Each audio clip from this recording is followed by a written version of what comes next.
The drone holds station at 1,200 meters and the camera is locked south, looking down at the patchwork of grey snow, broken earth and frozen trenches that made up the contested ground north of Avdiivka in the winter of 2024. The operator is watching two vehicles below. One of them is a Russian BMP-2. The other, partially obscured by a tree line, is an M2A2 ODS-SA Bradley infantry fighting vehicle operated by Ukraine's 47th Separate Mechanized Brigade. What the drone is about to record is not simply a skirmish.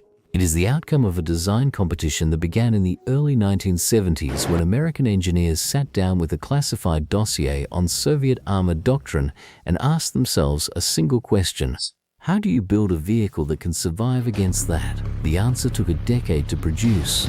It entered US Army service in 1981. It was called the Bradley, and on the 6th of March 2024, it finally met what it had been built to fight. This is the story of the Avdiivka duels, a series of documented engagements in which Bradley infantry fighting vehicles operated by the 47th Mechanized Brigade traded fire with Soviet-designed armor at close range on contested ground and consistently came out on top. We will examine the footage, the technical factors behind the outcomes, and the honest limits of what the footage actually proves. Because understanding what the cameras show and what they cannot show is exactly the analytical discipline this channel is built on. Let us begin with the vehicles themselves, because the gap between them is not what most casual observers expect. The M2A2 Bradley ODS-SA, the Operation Desert Storm Situational Awareness variant, is the version the United States supplied to Ukraine starting in early 2023. The Pentagon confirmed more than 200 of these vehicles went to Ukraine by mid-2024, according to Newsweek. The ODS-SA designation reflects upgrades implemented after the 1991 Gulf War. Most significantly, the addition of navigation and situational awareness systems reflecting lessons American crews drew from their Bradleys fighting Soviet-designed Iraqi armor in the desert. The vehicle weighs approximately 27,000 kilograms in combat configuration. Its main armament is the 25mm M242 Bushmaster chain gun, a stabilized dual-feed weapon with a cyclic rate cited by armor experts at around 200 rounds per minute. It also carries a coaxial 7.62mm machine gun and a twin launcher for the TOW anti-tank guided missile. The crew is 3, with room for 6 dismounted infantry. The protection philosophy is described by Army Recognition's comparative analysis as reinforced for its class, spaced laminate and applique armor panels, spore liners throughout the crew compartment, and a design that treats crew survivability as a primary constraint rather than an acceptable variable. The BMP-2, its opponent, is one of the most numerous armored vehicles in the Russian order of battle. It entered Soviet service in 1980, the year before the Bradley completed development, designed to address lessons the Soviet military drew from the BMP-1's combat debut in the Yom Kippur War. The BMP-2 weighs approximately 14,300 kilograms, roughly half the Bradley's combat weight. Its main gun is the 30mm 2A42 autocannon. Here a critical point must be stated immediately because it has been misstated in numerous viral comparisons. The 2A42 is a high-velocity weapon. The reputation of the BMP family for a low-velocity, low-pressure gun belongs to the BMP-1 and its 73mm 2A28 Grom, derived from a rocket launcher design. The BMP-2's 2A42 is a completely different weapon, a proper high-velocity autocannon, nominally larger in bore than the Bradley's 25mm Bushmaster. The BMP-2 also carries a coaxial machine gun and a rail-mounted anti-tank guided missile launcher. It is faster than the Bradley on road, 65 km per hour against 56, and its design prioritizes low silhouette and amphibious capability over protection.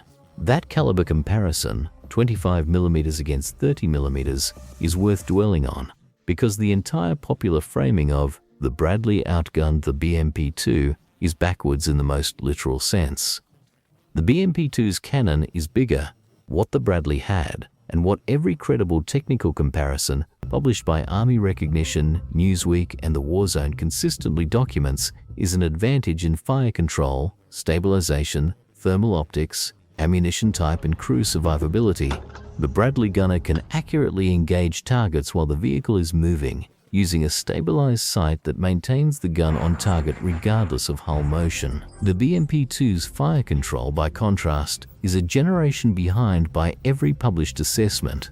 In low light or thermal conditions, the gap widens further. The Bradley's thermal imaging gave Ukrainian crews the ability to detect and engage Russian vehicles that could not effectively see them back. The 25mm APFSDST round, armor-piercing fin-stabilized discarding sabot tracer, can defeat IFV-class armor at standard combat ranges and, aimed at vulnerable subsystems, mission kill even main battle tanks. None of this is about caliber, it is about the fire control loop. Who acquires first, stabilizes first, and delivers aimed fire first. The historical irony of the Avdiivka engagements is genuine and documented. The Bradley was designed explicitly as the American answer to the Soviet BMP series, per the comparative analyses published by Newsweek and Army Recognition. American defense planners looked at Warsaw Pact mechanized doctrine, identified the BMP as the representative Soviet IFV, and built specifications around defeating it while surviving its fire. The design choices, the heavier protection, the stabilized fire control, the thermal optics, were direct responses to Soviet design philosophy. 4 decades later, on the frozen fields north of Avdiivka, the two philosophies met at gun range, crewed by Ukrainians and Russians rather than Americans and Soviets, and the American design bet was vindicated on camera. Now to the footage. We will work chronologically, because the sequence matters. January 2024. Stepo village, north of Avdiivka.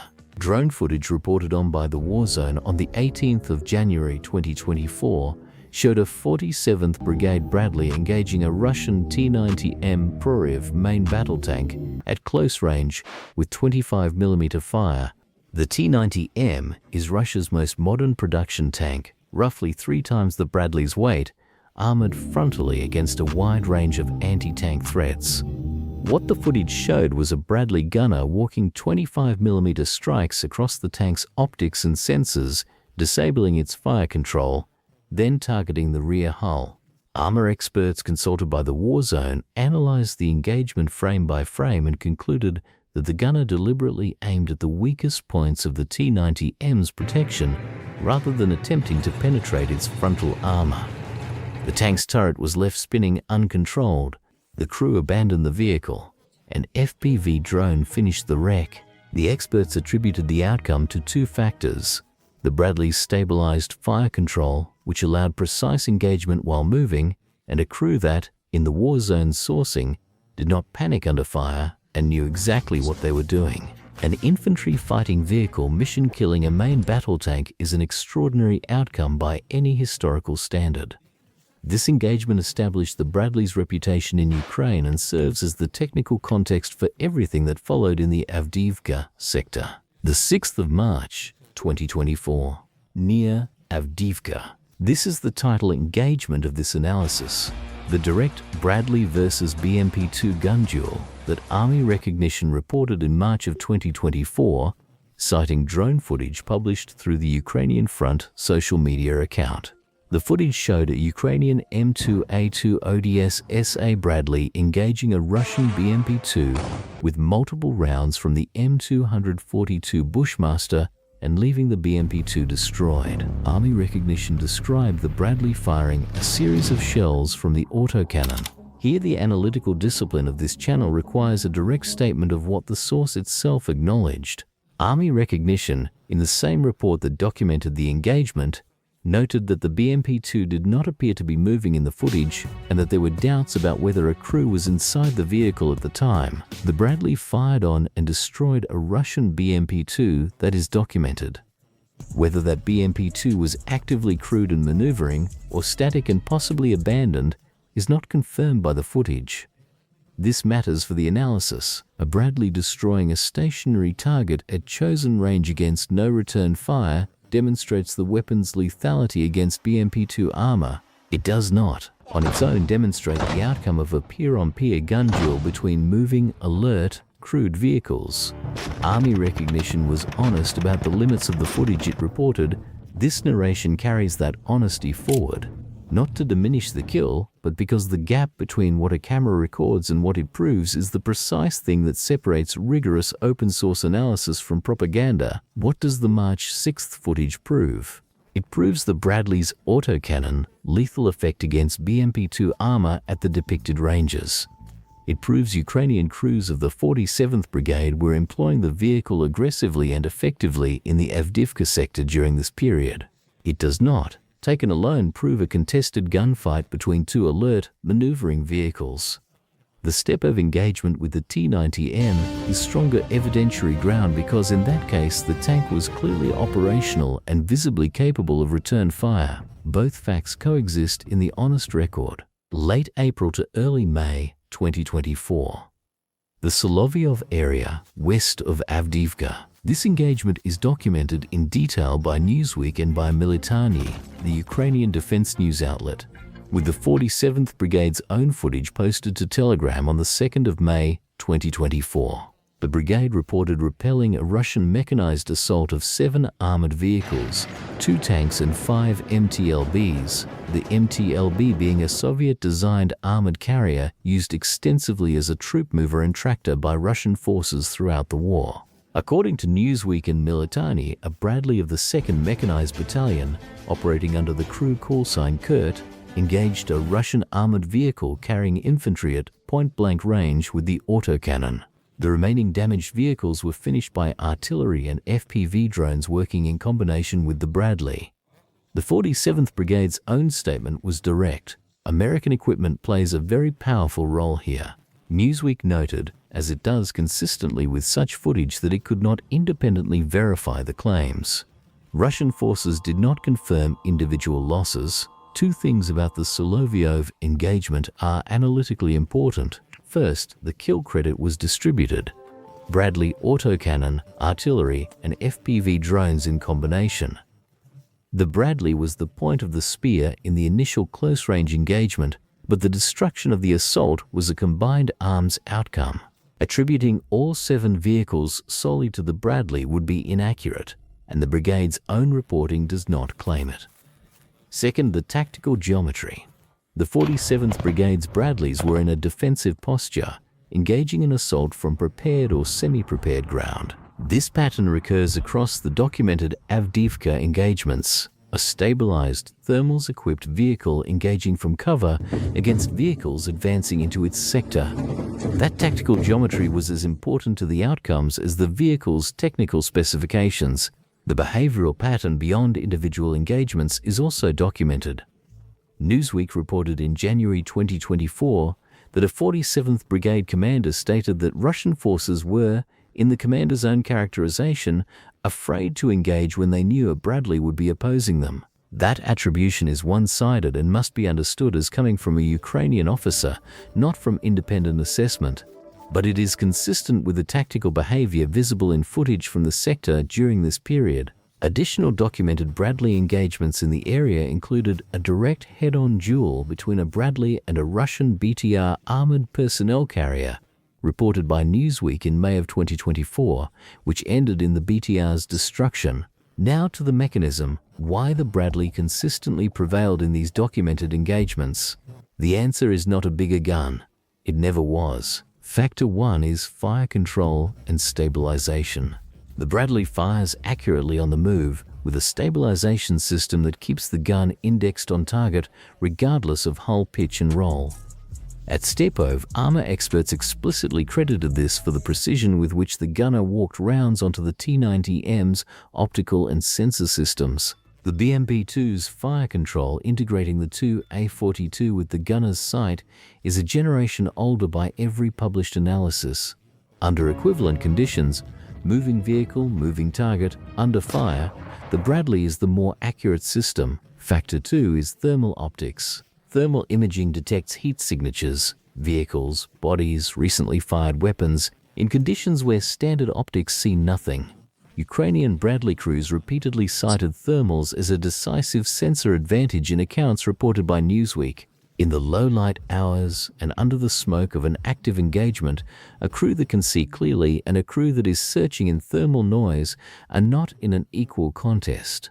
Factor 3 is ammunition. The 25mm APFSDST round can penetrate the armor of any IFV-class vehicle at standard combat ranges. Aimed at the optics, gun mantlet, track, or engine deck of a main battle tank, the same round can disable or mission kill a far heavier vehicle. The T-90M engagement at Stepove was a direct demonstration. The Bradley gunner did not attempt to penetrate frontal armor it could not defeat. He targeted the systems that make a tank fight and disabled them in sequence. Factor 4 is crew survivability. Ukrainian operators quoted by Newsweek were consistent. The Bradley kept them alive in situations where a Soviet-era vehicle would have killed them.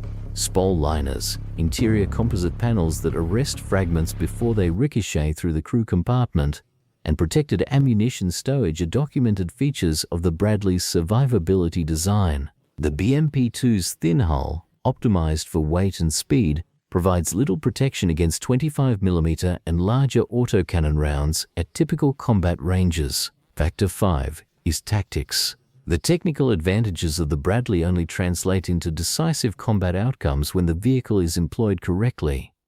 The 47th Brigade consistently used their Bradleys in defensive and ambush postures, engaging Russian assault formations from prepared positions. That is the correct employment of a vehicle whose principal advantages are sensors and fire control. Engage from chosen ground against vehicles advancing into your sector, the same Bradley committed to an unsupported advance into defended terrain would produce very different results. The Avdiivka outcomes were won by the combination of the right vehicle, trained crews, and tactically sound employment. This is the point at which intellectual honesty requires a look at the other side of the ledger. And it is a side that several popular summaries of the Bradley's performance in Ukraine omit entirely. Oryx, the open-source equipment loss tracking project that logs only visually confirmed losses supported by photographic or video evidence, documented 187 Ukrainian M2A2 ODS-SA Bradleys lost as of June 10, 2026. The breakdown from the Oryx database: 98 destroyed, 25 damaged, 38 damaged and abandoned, 13 abandoned, 8 captured, and 5 damaged and captured. 187 vehicles out of approximately 200 supplied. That is a documented loss rate that no honest summary of the Bradley's successes should ignore. The Bradley is not an invulnerable vehicle. It was vulnerable to mines, to anti-tank guided missiles, to top attack munitions, and to direct fire from Russian artillery and armor. What the record consistently shows is that it performed better at keeping crews alive than Soviet-era IFVs and better at winning direct fire engagements at gun range. Not that it was proof against the full spectrum of threats on a modern battlefield. For scale on the opposing side, the same Oryx database retrieval documents more than 1,582 Russian BMP-2 and BMP-2K losses, plus an additional 479 BMP-2 vehicles fitted with the 675's SB-3 KDZ armor kit and over 1,549 MTLB losses. These are floors, not ceilings. Oryx's methodology counts only what is photographically confirmed, and unconfirmed losses are not entered. The true loss figures on both sides are higher. The asymmetry in the documented numbers reflects the far larger Russian starting inventory of Soviet-era IFVs, the attritional character of the war, and the combined effect of the full range of Ukrainian anti-armor systems, not any single vehicle's performance. The Oryx methodology itself warrants a brief note for this channel's audience. The project requires a photograph or video that geolocalizes the loss. The vehicle visible at a specific location in a confirmed image. A vehicle reported destroyed but not photographed is not counted. This makes Oryx deliberately the most conservative major loss tracker by design. When it shows 187 Ukrainian Bradleys lost, that means 187 vehicles for which the visual evidence exists. The actual number is higher. The same applies to every Russian figure in the database. The documented totals are the evidentiary flaw. This brings us back to the analytical angle that frames the entire Avdiivka case study for this channel. The March 6th footage of the Bradley engaging the BMP-2 circulated widely.